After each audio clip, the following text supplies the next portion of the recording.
حکومتیں بنانے اور گرانے اور سیاسی سودے بازی کا مرکز کیوں بن جاتا ہے؟ حقیقت یہ ہے کہ یہ نشستیں آزاد کشمیر کے اندر بسنے والے عوام کے حق کے حکمرانی پر ایک مستقل سوالیہ نشان ہے۔ وہ لوگ جو ریاست کی جغرافیائی حدود سے باہر رہتے ہیں، جن پر آزاد کشمیر کے قوانین نافذ نہیں ہوتے، جو روزمرہ ریاستی مسائل کا سامنا نہیں کرتے، انہیں ریاست کے سیاسی مستقبل کا فیصلہ کن اختیار دینا جمہوری اصولوں سے مطابقت نہیں رکھتا۔ ان نشستوں کے ذریعے نہ صرف انتخابی عمل کو متاثر کیا جاتا ہے بلکہ عوامی مینڈیٹ کو بھی کمزور کیا جاتا ہے۔ یہی وجہ ہے کہ ہر انتخاب کے بعد یہ نشستیں عوامی نمائندگی کے بجائے اقتدار کی سیاست کا ہتھیار بنتی نظر آتی ہیں۔ 12 مہاجرین نشستوں کا خاتمہ، اس کا مطالبہ کسی فرد واحد، جماعت یا مہاجر برادری کے خلاف نہیں ہے بلکہ ایک غیر فطری اور غیر جمہوری سیاسی بندوبست کے خلاف ہے۔ جو ایک سیاسی بندوبست کیا ہے اسٹیبلشمنٹ نے وہاں پہ، یہ اس کے خلاف وہ یہ کہہ رہے ہیں کہ یہ ہم مطالبہ کر رہے ہیں۔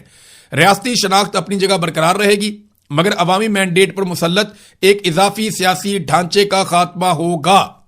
اچھا، وہ بیچ میں تجویز بھی آئی تھی کہ ٹھیک ہے، اگر آپ چاہتے ہیں کہ ایک ٹوکن نمائندگی رہے مہاجرین کی تو وہ آپ رکھیں، لیکن آپ انہیں نہ وزارتیں دیں گے، نہ حکومت بنانے میں، نہ حکومت گرانے میں ان کا ووٹ کنسیڈر کیا جائے گا۔ یہ ایک زیادتی ہے جو لگاتار ہوتی چلی جا رہی ہے۔ اب سپریم کورٹ میں جو 5 سوالات اٹھائے، وہاں پہ دیکھیں نا، سپریم کورٹ کے اندر سوالات گئے ہیں نا، 5 سوالات حکومت کی جانب سے سپریم کورٹ سے اٹھائے گئے ہیں جو آزاد کشمیر کی سپریم کورٹ ہے، اور یہ مہاجر نشستوں کے حوالے سے ہیں۔ آپ سوالات سنیں گے آپ کو آئیڈیا ہو جائے گا کہ یہ کرنے کیا جا رہے ہیں اور ان کی نیت کیا ہے۔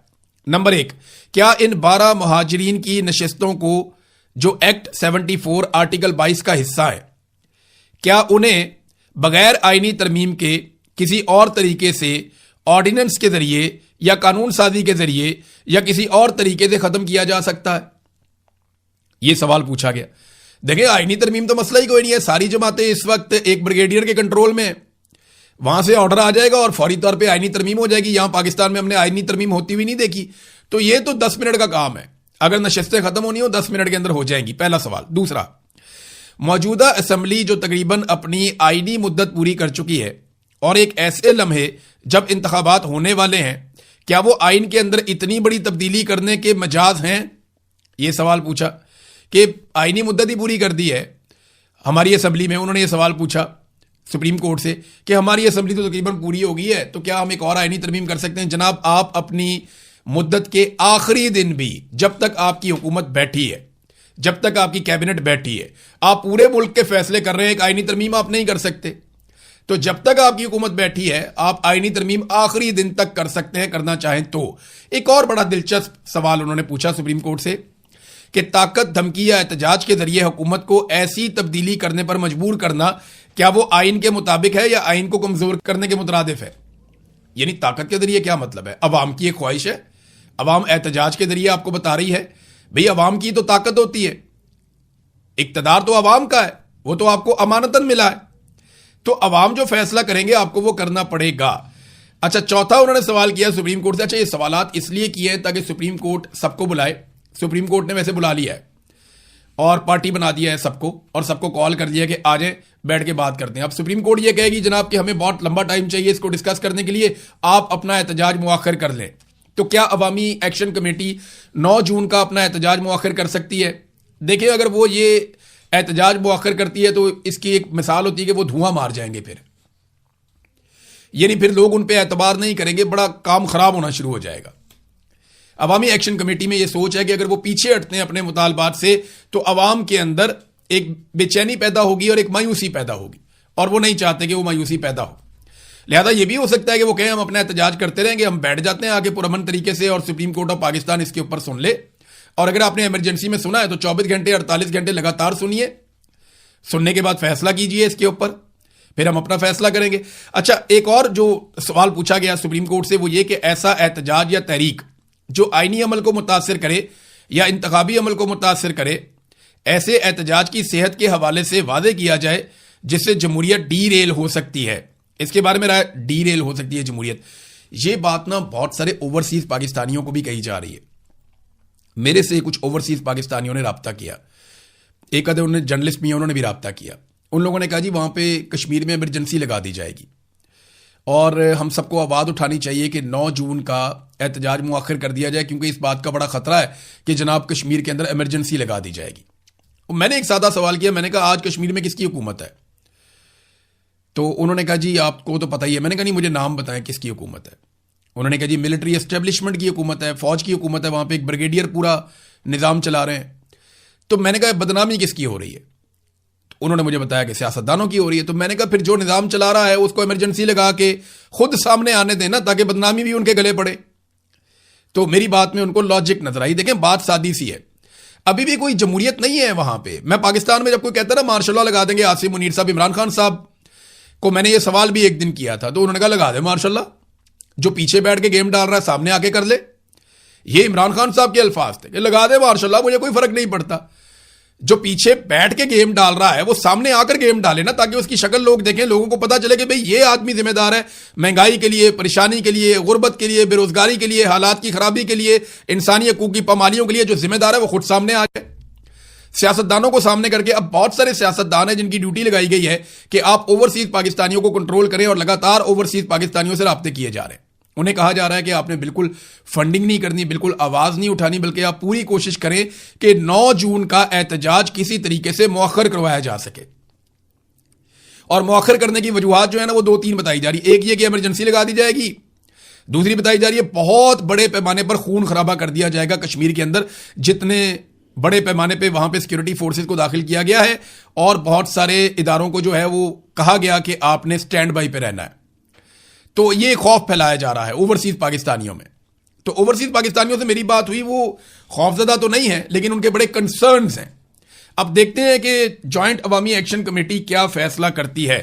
5واں سوال انہوں نے پوچھا، کیا یہ حکومت اور ریاستی اداروں پر ذمہ داری عائد ہوتی ہے کہ وہ انتخابات امن و امان اور آئینی پروسیس کو جاری رہنے کے عمل کو یقینی بنائیں؟ تشریح فرمائیں.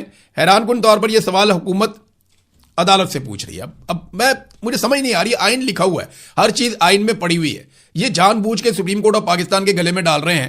اور یہ عوامی جوائنٹ ایکشن کمیٹی کو یہ کہیں گے کہ جناب ہم نے کیونکہ اس کو ڈال دیا سپریم کورٹ آف پاکستان کے کورٹ میں، تو آپ بھی وہاں پہ آ گئے، ہم بھی وہاں پہ آ گئے، سپریم کورٹ کے آرڈر کو آپ بھی مان لیں ہم بھی مان لیتے ہیں، تو فیس سیونگ مل جائے گی سب کو. اب دیکھتے ہیں کہ اس کے اوپر یہ جوائنٹ عوامی ایکشن کمیٹی کا رد عمل کیا آتا ہے. اب کشمیر میں احتجاج کو کیا زبردستی طاقت سے روکا جا سکتا ہے؟ تو میرا جواب ہے کہ اگر کشمیری نکل آئے تو نہیں روکا جا سکتا. دیکھیں اگر پورا کشمیر نکل آتا ہے نا، 45 لاکھ کی آبادی ہے کشمیر کی، اور اگر کشمیری لاکھوں کی تعداد میں نکل آتے ہیں نا، تو پھر ایک بھی گولی نہیں چلے گی، پھر ایک بھی ڈنڈا نہیں چلے گا، پھر کشمیریوں کی بات مانی جائے گی، وہ بات تسلیم کی جائے گی. لیکن اگر کشمیری تھوڑے تھوڑے نکلتے ہیں تو پھر آنسو گیس کی شیلنگ بھی ہوگی، مار کٹائی بھی ہوگی، ڈنڈا سوٹا بھی ہوگا، گولی بھی چل سکتی ہے، بندے شہید بھی ہو سکتے ہیں. اب یہ کشمیریوں پہ منحصر ہے کہ وہ اپنے حقوق حاصل کرنے کے لیے بغیر تشدد والا رستہ اختیار کرتے ہیں یا تشدد والا. اگر وہ سارے نکل آتے ہیں اور بڑی تعداد میں نکل آتے ہیں تو پھر تو کوئی تشدد کی گنجائش ہی نہیں ہے، پھر تو مطالبات تسلیم کیے جائیں گے. لیکن اگر وہ تھوڑی تھوڑی تعداد میں نکلتے ہیں، جیسے پاکستان میں لوگ یہ غلطی کرتے رہے ہیں، کبھی 50,000 کبھی 25,000 کبھی 1 لاکھ، جب وہ تھوڑی تھوڑی تعداد میں نکلتے ہیں تو پھر انہیں ملٹری اسٹیبلشمنٹ طاقت کے ذریعے سے کچل دیتی ہے. تو آبادی ہے جناب 45 لاکھ، کیا وہاں پہ ایمرجنسی لگائی جا سکتی ہے؟ تو میرا نہیں خیال کہ وہ اپنا کیس خراب کریں گے انٹرنیشنلی. ویسے پاکستان کی اسٹیبلشمنٹ کا پتہ بھی کوئی نہیں ہے، یہ کچھ بھی کر سکتے ہیں، اور ڈونلڈ ٹرمپ کی آشیرواد ہے جب تک عاصم منیر صاحب کے ساتھ، تو تب تک کچھ بھی ہو سکتا ہے. بہرحال پتہ کوئی نہیں کہ یہ ایمرجنسی لگا دیں، لیکن اگر لگا بھی دیں گے تو کیا ہوگا؟ ابھی بھی تو ایمرجنسی لگی ہوئی ہے. ساری چیزیں کون کنٹرول کر رہا ہے؟ ملٹری اسٹیبلشمنٹ کنٹرول کر رہی ہے، تو بعد میں بھی وہی کنٹرول کر رہے ہوں گے. تو اتنا کوئی فرق نہیں پڑے گا. ہاں صرف یہ فرق پڑے گا سیاستدانوں کے منہ پہ جو کالک ملی جا رہی ہے وہ کالک پھر ان کے منہ پر نہیں ملی جائے گی. اچھا کشمیر کا اگر آپ رقبہ دیکھیں نا، یا حدود اربا دیکھیں، یا اس کی ٹرین آپ تھوڑا سا غور کریں، تو وہاں پہ ممکن نہیں ہے کہ سارے علاقوں کو آپ کنٹرول کر سکیں. آپ مظفر آباد کو کھلا رکھ سکتے ہیں، 10-20 ہزار بندہ بھجوا کے مسلح، کچھ اور علاقوں کو آپ کنٹرول کر سکتے ہیں، لیکن پورے کشمیر کو آپ کبھی بھی کنٹرول نہیں کر سکتے. اور یہ تحریک کی یہ خوبی ہے کہ یہ پورے کشمیر میں، یہ ہر گاؤں میں، ہر ضلع میں، ہر علاقے میں، ہر جگہ پہ، ہر ٹاؤن کے اندر یہ تحریک پھیلی ہوئی ہے، نوجوانوں کے دل کی آواز بنی ہوئی ہے. تو یہ بہت مشکل ہو جائے گا. اور بہت بڑے بڑے ٹرانسپورٹرز اس تحریک کے اندر شامل ہیں. پورے کشمیر میں پہیا جام ہڑتال بھی ہو جائے گی، حالات بہت خراب ہو سکتے ہیں. اچھا اس میں کچھ جو ہے وہ SOPs بھی جاری کیے گئے ہیں عوامی ایکشن کمیٹی کی جانب سے. ایک تو یہ کہ ان کو انڈیا کا ایجنٹ قرار دینے کی کوشش کی جا رہی ہے، اس پہ شوکت نواز میر نے ایک ویڈیو بھی بنائی. فیلڈ مارشل عاصم منیر کے نام ایک پیغام، ان کی تعریفیں بھی بہت کی اور بعد میں یہ کہا کہ آپ کا ایک آفیسر ضد پہ اڑا ہوا ہے، ایک ادارے کا آفیسر. اب ہم سارے جانتے ہیں وہ بریگیڈیئر فائق کی بات کر رہے ہیں جن کو یہاں لاہور سے لے جایا گیا تھا کشمیر میں. تو جو انہوں نے لاہور میں کیا ملتے جلتے کام وہ کشمیر میں بھی کر رہا ہے.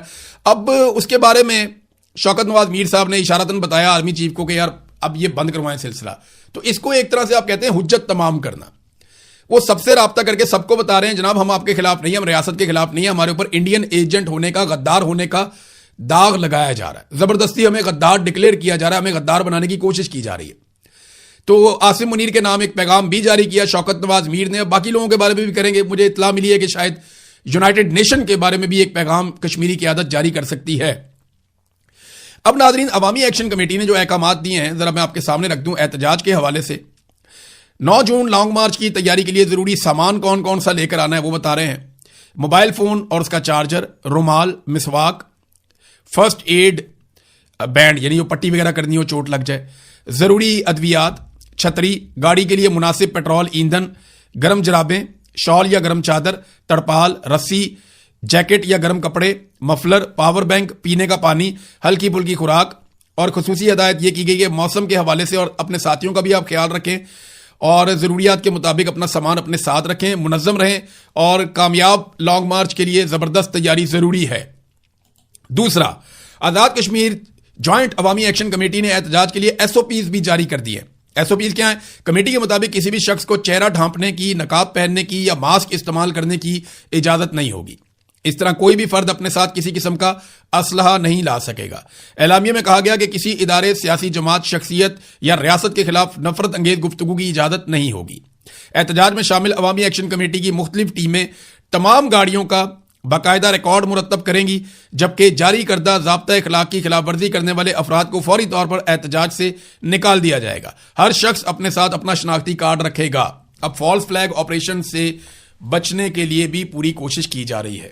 ناظرین، ویسے میں آپ کو ایک بات بتاؤں، جس سپریم کورٹ میں یہ مقدمہ لے جایا گیا آزاد کشمیر کی حکومت اور اسٹیبلشمنٹ کی جانب سے مل ملا کر کے کہ جناب یہ مہاجروں کی نشستوں کا کیا کرنا ہے، یہی تو اصل مسئلہ ہے، یہی تو رولا ہے. تو یہ جہاں پہ لے جایا گیا وہ چیف جسٹس خود بھی مہاجر ہیں. چیف جسٹس راجہ سعید اکرم خان صاحب جو ہیں وہ خود مہاجر ہیں اور ان کا تعلق پنجاب سے ہے. اب ایک مہاجر کے سامنے آپ مہاجر نشستوں کے خلاف لے کر چلے گئے ہیں. بہرحال سپریم کورٹ سے تو امید یہی رہتی ہے کہ وہ انصاف کرے گی، لیکن پاکستان میں جیسے عدلیہ کو کنٹرول کیا گیا ہے انصاف تو ناپید ہی ہو گیا. اب تک کے لیے اتنا ہی. اپنا خیال رکھیے گا، اپنے اس چینل کا بھی. اللہ حافظ.